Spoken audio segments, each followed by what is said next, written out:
ഇന്ന് ഉഴുന്നില്ലാത്ത ദോശയാണ് കേട്ടോ ഉണ്ടാക്കിയിരിക്കുന്നത്. നല്ല ടേസ്റ്റി ദോശയാണ്. നല്ല ക്രിസ്പി ദോശയാണ്. സാധാരണ നമ്മൾ ഉഴുന്ന് കൊണ്ട് അരച്ചല്ലേ ഉണ്ടാക്കാറ്, ഉഴുന്ന് വെള്ളത്തിലിട്ട്. എന്താ ഉഴുന്നില്ലാത്ത ദോശയാണ് കേട്ടോ. അത് മസാല ദോശയോ പ്ലെയിൻ ദോശയോ നെയ് റോസ്റ്റോ എങ്ങനെ വേണമെങ്കിലും നമുക്ക് ഉണ്ടാക്കിയെടുക്കാം കേട്ടോ. ഉഴുന്നില്ലാന്ന് വിചാരിച്ചിട്ട് വിഷമിക്കേണ്ട കാര്യമില്ല. നമുക്ക് ഉഴുന്നില്ലാത്ത നല്ല ദോശ ഉണ്ടാക്കിയെടുക്കാം. നല്ല ദോശയായിട്ട് കിട്ടി കേട്ടോ. നല്ല പോലെ പരത്തി നല്ല ഫൈൻ റോസ്റ്റായിട്ട് കിട്ടിയിട്ട് നല്ല ഗോൾഡ് കളറുള്ള ദോശ കിട്ടി. നല്ല മസാല ദോശയാണ് കേട്ടോ ഉണ്ടാക്കിക്കൊണ്ടിരിക്കുന്നത്. അപ്പോൾ നമുക്ക് എങ്ങനെയാണ് ഈ ദോശ ഉണ്ടാക്കിയത് നമുക്കൊന്ന് നോക്കാം കേട്ടോ. ഹായ് ഫ്രണ്ട്സ്, എല്ലാവർക്കും എൻ്റെ പുതിയ വീഡിയോയിലേക്ക് സ്വാഗതം. ഉഴുന്നില്ലാത്ത ദോശ എങ്ങനെയാണ് ഉണ്ടാക്കാമെന്ന് നമുക്ക് നോക്കാം കേട്ടോ. നമ്മൾ ഉഴുന്നൊക്കെ വെള്ളത്തിലിട്ട് ഉഴുന്നും അരിയും വെള്ളത്തിലിട്ടല്ലേ ഉണ്ടാക്കാറ്. ഇത്തവണ ഉഴുന്ന് ചേർക്കുന്നില്ല. വീട്ടിൽ നമുക്ക് ഉഴുന്നില്ലെങ്കിൽ വിഷമിക്കേണ്ട കാര്യമില്ല. അതിനു വേണ്ടി ഞാനൊരു പാത്രം 1 കപ്പ് പച്ചരി വെള്ളത്തിലിട്ടു. പച്ചരിയും 1 ടീസ്പൂണ് ഉഴുന്നും വെള്ളത്തിലിട്ട് 5-6 മണിക്കൂർ കുതിർത്താൻ വെച്ചു കേട്ടോ. അതിന് ശേഷം കുതിർന്ന് വന്നതിന് ശേഷം അതിൽ നല്ലപോലെ കഴുകി കൊണ്ടുവന്നു. അത് നമുക്കൊരു മിക്സിയുടെ ജാറിലേക്ക് ഇട്ട് കൊടുക്കാം.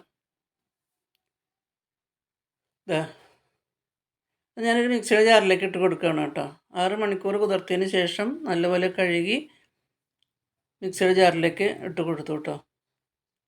അതിനുശേഷം നമ്മൾ ബാക്കി വന്ന ചോറുണ്ടല്ലോ, അപ്പോൾ നമ്മൾ ഉച്ചയ്ക്ക് ചോറൊക്കെ വെച്ചിട്ട് ബാക്കി വരില്ലേ, ഒരുപാട് പഴക്കമുള്ള ചോറല്ല, ഉച്ചയ്ക്ക് ഊണൊക്കെ കഴിച്ചതിന് ശേഷം ബാക്കി വരുന്ന ചോറ്, 1 കപ്പ് ചോറ്, ആ ചോറും കൂടി ഞാൻ അതിലേക്ക് ഇട്ട് കൊടുത്തു. ആവശ്യത്തിന് ഉപ്പും കൂടി നമുക്ക് നല്ലപോലെ ആവശ്യത്തിന് വെള്ളം ഒഴിച്ച് നല്ലപോലെ അരച്ച് കൊണ്ടുവരാം കേട്ടോ. നല്ലപോലെ അരച്ച് കൊണ്ടുവന്നു കേട്ടോ.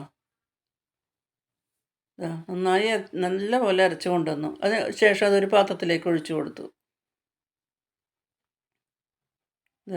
അതിനുശേഷം നല്ലപോലെ കൈ കൊണ്ട് തന്നെ കലക്കണം കേട്ടോ. നമ്മൾ കുഴലുകൊണ്ട് കലക്കരുത്, കൈ കൊണ്ട് തന്നെ നല്ലപോലെ കലക്കി വെക്കണം. അപ്പോഴാണ് ആ മാവ് നല്ലപോലെ ഒന്ന് പുളിച്ച് കിട്ടുള്ളൂ. അതിനുശേഷം ഞാനത് അടച്ച് വെച്ചു. 5-6 മണിക്കൂർ നമുക്കൊന്ന് റെസ്റ്റ് ചെയ്യാൻ വെക്കാം കേട്ടോ. 5-6 മണിക്കൂർ കഴിഞ്ഞപ്പോൾ ഞാനത് തുറന്നു കേട്ടോ. ഒരുവിധമൊക്കെ പുളിച്ച് വന്നു. സാധാരണ ഉഴുന്ന് പുളിച്ച് വരുന്ന മാതിരി പുളിച്ച് ഒരുപാട് അങ്ങോട്ട് പൊന്തി വരില്ല, എങ്കിലും പുളിച്ച് വന്നിട്ടുണ്ട്. ഈ ഒരു പാകത്തിനാണ് പുളിച്ച് വന്നത്. അപ്പോൾ അതിന് വേണ്ടിയിട്ട് നമുക്ക് ദോശയ്ക്ക് ഒരു ദോശ ഉണ്ടാക്കാനായിട്ട് ഒരു മസാലയും കൂടി തയ്യാറാക്കണം കേട്ടോ. അതിന് വേണ്ടി ഒരു ചീഞ്ചട്ടി അടുപ്പത്ത് വെച്ചു. അത് ചൂടായപ്പോൾ അതിലേക്ക് ഒരു 1-1.5 സ്പൂൺ വെളിച്ചെണ്ണ ഒഴിച്ചു കൊടുത്തു. വെളിച്ചെണ്ണ ചൂടായി വന്നപ്പോൾ അതിലേക്ക് ഒരു 1/2 ടീസ്പൂണ് കടുക്, ആ കടുകൊന്ന് പൊട്ടി വന്നപ്പോൾ അതിലേക്ക് ഒരു 1/2 ടീസ്പൂണ് ഉഴുന്ന് പരിപ്പാണ് കേട്ടോ ചേർത്ത് കൊടുത്തത്. ഉഴുന്ന് പരിപ്പും കൂടി ചേർത്തൊന്ന് പൊട്ടിച്ചു. അപ്പോൾ ഉഴുന്ന് പരിപ്പും കടുകും കൂടി പൊട്ടി വന്നപ്പോൾ അതിലേക്ക് ഒരു സബോള ചെറുതായി എരിഞ്ഞ് വെച്ചിട്ടുണ്ടായിരുന്നു, ആ സബോളയും കൂടി ചേർത്ത് കൊടുത്ത് സബോളയും കൂടി നമുക്കൊന്ന് ജസ്റ്റ് ഒന്ന് വഴറ്റിയെടുക്കാം കേട്ടോ. ഇനി അതിലേക്ക് ആവശ്യത്തിനുള്ള പൊടികളൊക്കെ നമുക്ക് ചേർത്ത് കൊടുക്കണം. അതിനുശേഷം അതിലേക്ക് ഒരു 5-6 വെളുത്തുള്ളി ചെറുതായി എരിഞ്ഞ് വെച്ചിട്ടുണ്ടായിരുന്നു, ആ വെളുത്തുള്ളി ചേർത്ത് കൊടുത്തു. അതിനുശേഷം ഒരു കഷ്ണം ഇഞ്ചി ചെറുതായി എരിഞ്ഞ് വെച്ചിട്ടുണ്ടായിരുന്നു, ഇഞ്ചി എരിഞ്ഞതും ചേർത്ത് കൊടുത്തു. അതിനുശേഷം ഒരു പച്ചമുളക് ചെറുതായി എരിഞ്ഞ് വെച്ചിട്ടുണ്ടായിരുന്നു, ആ പച്ചമുളകും ചേർത്ത് കൊടുത്തു. അപ്പോൾ സവോള, ഇഞ്ചിയും പച്ചമുളകും വെളുത്തുള്ളിയും എല്ലാം കൂടി നമുക്ക് ജസ്റ്റ് ഒന്ന് വഴറ്റിയെടുക്കാം കേട്ടോ. ഇനി വേണം അതിലേക്ക് ഒരു പകുതി വഴഞ്ഞിട്ട് വന്നപ്പോൾ അതിലേക്ക് ഒരു 1/2 ടീസ്പൂൺ മഞ്ഞൾപ്പൊടി ഇട്ട് കൊടുത്തു. ആ മഞ്ഞൾപ്പൊടിയും കൂടിയും ചേർത്ത് വീണ്ടും നല്ലപോലെ ഒന്ന് ഇളക്കി യോജിപ്പിച്ചു. അതിനുശേഷം അതിലേക്ക് 1 ടീസ്പൂൺ മുളക് പൊടി, സാധാരണ മുളക് പൊടിയാണ്, 1 ടീസ്പൂൺ മുളക് പൊടി ഇട്ട് കൊടുത്തു. അതിനുശേഷം അതിലേക്ക്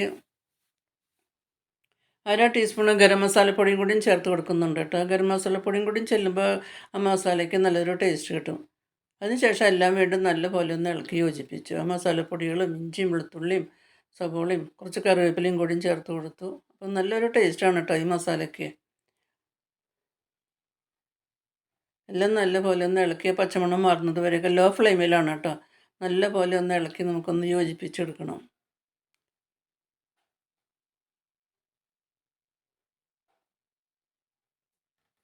പച്ചമണമൊക്കെ മാറി നല്ലപോലെയൊക്കെ ഒന്ന് വഴണ്ട് വന്നു കേട്ടോ.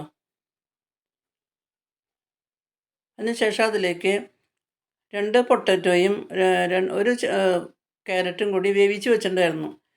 ക്യാരറ്റും പൊട്ടറ്റോയും വേവിച്ചതാണ്, അത് ചെറിയ കഷ്ണങ്ങളാക്കി നുറുക്കി അതും കൂടി ചേർത്ത് കൊടുത്തു കേട്ടോ. ഇനി അത് നല്ലപോലെ ഒന്ന് ഉടച്ചെടുക്കണം. ഈ പൊട്ടറ്റോയും ക്യാരറ്റും നല്ലപോലെ ഒന്ന് ഉടച്ച് നമുക്ക് ആ കൂളുകൊണ്ട് തന്നെ നമുക്ക് നല്ലപോലെ ഉടച്ച് കൊടുക്കാം കേട്ടോ. നല്ല പോലെ ഉടച്ചുകൊണ്ടിരിക്കുകയാണ് കേട്ടോ. നല്ല പോലെ ഉടഞ്ഞ് കിട്ടി. വേവിച്ചിട്ടല്ലേ ചേർത്തത്, അതുകൊണ്ട് വേഗം ഉടഞ്ഞ് കിട്ടി. നല്ല പോലെ ആ മസാലയിൽ കിടന്ന് നമുക്ക് നല്ല പോലെ ഒന്ന് ഇളക്കി യോജിപ്പിച്ചെടുക്കാം. ദാ നല്ല പോലെ യോജിച്ച് കിട്ടി കേട്ടോ. നല്ലൊരു ടേസ്റ്റിയാണ് ഈ മസാലയ്ക്ക്. അതിന് ശേഷം അതിലേക്ക് കുറച്ച് മല്ലിയിലയും കൂടി ഇട്ട് കൊടുത്തു കേട്ടോ. മല്ലിയില നിങ്ങൾ സ്കിപ്പ് ചെയ്യരുത്. നല്ലപോലെ മല്ലിയില ഇട്ട് കൊടുക്കുക. മല്ലിയില ചെല്ലുമ്പോഴാണ് കൂടുതലും നല്ല ടേസ്റ്റ് കിട്ടുക. അപ്പോൾ മല്ലിയിലയും കൂടി ചേർത്ത് കൊടുത്ത് വീണ്ടും നല്ലപോലെ ഒന്ന് ഇളക്കി യോജിപ്പിച്ചു.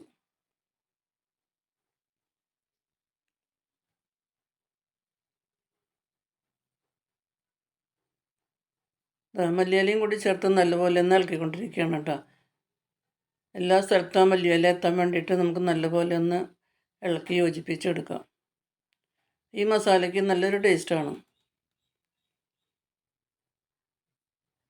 നല്ലപോലെ കുഴലുകൊണ്ട് ഉടച്ച് നല്ലപോലെ വേവിച്ച് നല്ലപോലെ ഉടച്ചെടുത്തു കേട്ടോ. അപ്പോൾ മസാല ദോശയ്ക്ക് വേണ്ടിയിട്ടുള്ള ടേസ്റ്റിയായ ഫില്ലിങ് തയ്യാറായി കേട്ടോ. അതിന് ശേഷം നമുക്കൊരു ദോശ ഉണ്ടാക്കിയെടുക്കാം കേട്ടോ. സാധാരണ ആദ്യം തന്നെ നമുക്കൊരു പ്ലെയിൻ ദോശ ഉണ്ടാക്കിയെടുക്കുക. അതിന് വേണ്ടി ഒരു തവ അടുപ്പത്ത് വെച്ച് നല്ലപോലെ ചൂടായപ്പോൾ അല്പം വെള്ളം തെളിച്ച് ചൂടൊക്കെ ഒന്ന് അഡ്ജസ്റ്റ് ചെയ്ത് ഒരു 1.25 കുഴൽ നമ്മൾ കലക്കി വെച്ചിരുന്ന മാവ് ഒഴിച്ചതാ പരത്തിക്കൊണ്ടിരിക്കുകയാണ് കേട്ടോ. നല്ലപോലെ പരത്തിയതാ. അതിന് ശേഷം നല്ലപോലെ ഒന്ന് റോസ്റ്റ് ആവാൻ തുടങ്ങി. അതിൻ്റെ കളറൊക്കെ മാറി വന്നു കേട്ടോ. അപ്പോൾ അതിലേക്ക് നമുക്ക് നെയ്യോ ഓയിലോ എണ്ണയോ എന്താണ് നമുക്ക് ഇഷ്ടമെന്ന് വെച്ചാൽ ഒഴിച്ചു കൊടുക്കാം. ഞാനിപ്പോൾ ഓയിലാണ് ഒഴിച്ചു കൊടുത്തത്. അതിന് ശേഷം നമുക്ക് മറിച്ചിടാം കേട്ടോ. മറിച്ചിട്ടതാ നല്ല കളർ, നല്ല ഗോൾഡൻ കളറായിട്ട് കിട്ടിയിട്ടോ. അങ്ങനെ ആദ്യം തന്നെ നല്ലൊരു പ്ലെയിൻ ദോശ ഉണ്ടാക്കിയെടുത്തു. നല്ല ക്രിസ്പി ദോശയാണ്, നല്ല ടേസ്റ്റാണ്. ഒന്നിപ്പോൾ ചട്നിയോ സാമ്പാറോ കൂടെ കഴിക്കാം. നല്ലൊരു ടേസ്റ്റി ദോശ തന്നെയായിട്ട് കിട്ടിയിട്ടോ. അപ്പോൾ ഉഴുന്നില്ലെങ്കിലും നമുക്കിതുപോലെ ദോശയൊക്കെ ഉണ്ടാക്കിയെടുക്കാം കേട്ടോ.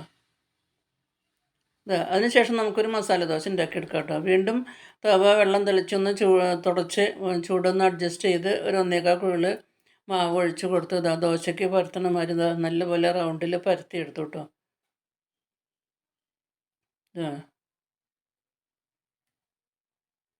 നല്ലപോലെ പരത്തി അതൊന്ന് മൊരിയാൻ തുടങ്ങിയപ്പോൾ അതിലേക്ക് വീണ്ടും നമുക്ക് കുറച്ച് ഓയിൽ ഒഴിച്ച് കൊടുക്കാം. ഓയിൽ കൊടുത്തതിന് ശേഷം നമുക്കിത് മറിച്ചിടാം.